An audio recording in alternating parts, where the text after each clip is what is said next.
ये students fifth chapter का next topic है आपका movement along A demand curve and shift in demand curve. तो जो फर्स्ट है मूवमेंट अलोंग ए डिमांड कर्व, इसमें क्या होता है कि ये देखा जाएगा कि जो किसी भी गुड्स की हम डिमांड जितनी कर रहे थे वो अब कब ज़्यादा कर रहे हैं और कब कम कर रहे हैं। तो वो सब किसको ध्यान में रख के किया जाएगा, प्राइस को ध्यान में रख के किया जाएगा कि प्राइस इंक्रीज़ हो रहे हैं तो डिमांड कितनी कर रहे हैं या प्राइस डिक्रीज़ हो रहे हैं तो डिमांड कितनी कर रहे हैं हम। तो सबसे पहले देखो, इसके अंदर एक चीज़ ध्यान रखनी है आपको, इसमें सिर्फ प्राइस में चेंज होगा और जो अदर फैक्टर हैं, अदर फैक्टर कौन कौन से थे मैंने आपको बताया था, लास्ट वीडियोस थी जो हमारी। अदर फैक्टर हैं कि उस इंडिविजुअल के टेस्ट में कोई चेंज नहीं होगा, जो उसकी एक्सपेक्टेशन है फ्यूचर के लिए उसके अंदर कोई चेंज नहीं होगा, जो सब्स्टिट्यूशन गुड्स हैं उनके अंदर कोई चेंज नहीं होगा। सब्स्टिट्यूशन गुड्स कौन सी थी, जैसे टी और कॉफ़ी का मैं कई बार आपको एग्जांपल दे के आ चुकी हूँ ये सब। तो इसमें क्या होगा कि जब किसी भी गुड्स का प्राइस क्या हो जाता है, डिक्रीज़ हो जाएगा, तो जो उसकी डिमांड है वो क्या हो जाएगी, उसकी डिमांड एक्सटेंशन हो जाएगी उसकी प्रोडक्ट की डिमांड। मतलब क्या हुआ, अगर प्राइस कम हुआ तो उस गुड्स की जो डिमांड है वो लोग क्या करेंगे, ज़्यादा करेंगे। और इसी तरह अगर क्या है उस गुड्स के प्राइस इंक्रीज़ हो जाते हैं तो लोग उस प्रोडक्ट की डिमांड को क्या करेंगे, कम करेंगे। तो ये तो है मूवमेंट अलोंग ए डिमांड कर्व के अंदर। फिर क्या है सेकंड आपका शिफ्ट इन डिमांड कर्व। इसमें क्या होगा कि जो डिमांड के अंदर चेंज होगा वो किन किन चीज़ों को ध्यान में रख के किया जाएगा। इसमें क्या होगा, जो प्राइस है वो कांस्टेंट रहेगा। मतलब क्या हुआ, प्राइस के अंदर कोई भी चेंज नहीं होगा, ना इंक्रीज़ होगा ना डिक्रीज़ होगा। चेंज किस में होगा, जो टेस्ट है, एक्सपेक्टेशन है, सब्स्टिट्यूशन इफेक्ट है, कॉम्प्लीमेंट्री गुड्स हैं, इन सब के अंदर क्या होगा, चेंज होगा। तो इसमें प्राइस को कांस्टेंट रखोगे शिफ्ट इन डिमांड कर्व में, और मूवमेंट अलोंग ए डिमांड कर्व में क्या था, जो अदर फैक्टर हैं उनको कांस्टेंट रखोगे और फिर देखोगे कि डिमांड इंक्रीज़ हो रही है या डिक्रीज़ हो रही है। यहाँ देखो एग्जांपल है, इससे आपको इजीली क्लियर हो जाएगा। फर्स्ट है आपका एक्सटेंशन ऑफ डिमांड।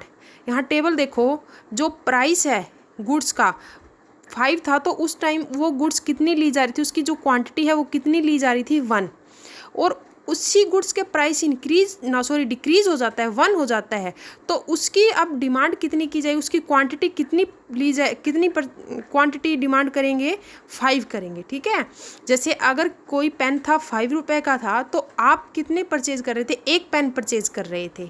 और अगर वही पेन अब 1 रुपये का हो जाता है एक पेन, तो आप कितने पेन परचेज कर रहे हो, 5, क्योंकि वो अब आपको चीप रेट पे मिल रहा है। अब इसका डायग्राम देखो आप, ओ एक्सिस पे क्वांटिटी यूनिट्स ले लोगे, ओ वाई पे पी एक्स प्राइस ले लोगे। तो पहले जब प्राइस कितना था, 5 था, तो डिमांड कितनी थी, 1, क्वांटिटी डिमांड कितनी थी, 1। और जब प्राइस 1 हो गया तो डिमांड हमारी इंक्रीज़ हो गई, कितनी हो गई, 5। तो जो ये डिमांड कर्व है ये जब नीचे की तरफ आता है इसको डाउनवर्ड कर्व बोलते हैं, कि जो प्राइस और डिमांड में जो रिलेशन है वो क्या है, इनवर्स है।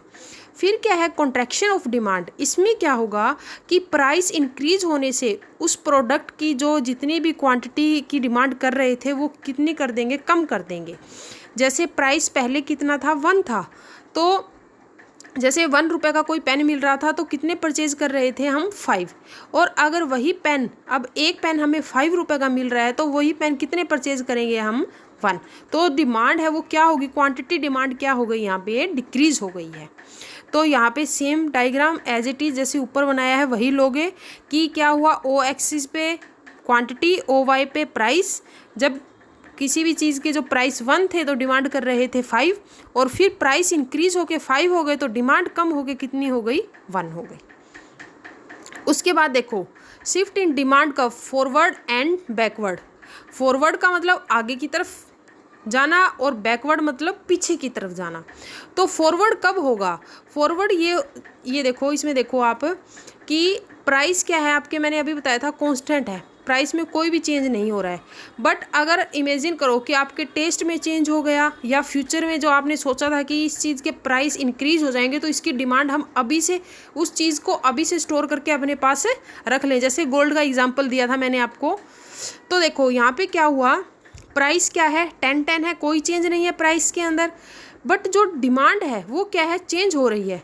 जैसे अगर मैं बोलूँ आपको कि कोई चीज़ थी पहले, वो चीज़ आपको अच्छी नहीं लगती थी, टेस्ट में लगा सकते हो, जैसे ऑरेंज आपको अच्छा नहीं लगता था, बट क्या है बाद में आपका टेस्ट चेंज हो गया, ऑरेंज आपको क्या अच्छा लगने लग गया।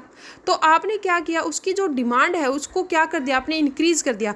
आपको प्राइस से कोई लेना देना नहीं है, अब आपको वो चीज़ अच्छी लगने लग गई है। या आपने सोचा कि जैसे गोल्ड का एग्जाम्पल लेके चलें कि अब फ्यूचर में गोल्ड के प्राइस इंक्रीज़ हो जाएंगे, तो वो जो गोल्ड है उसको अभी अपने पास स्टोर करके आप रख लोगे।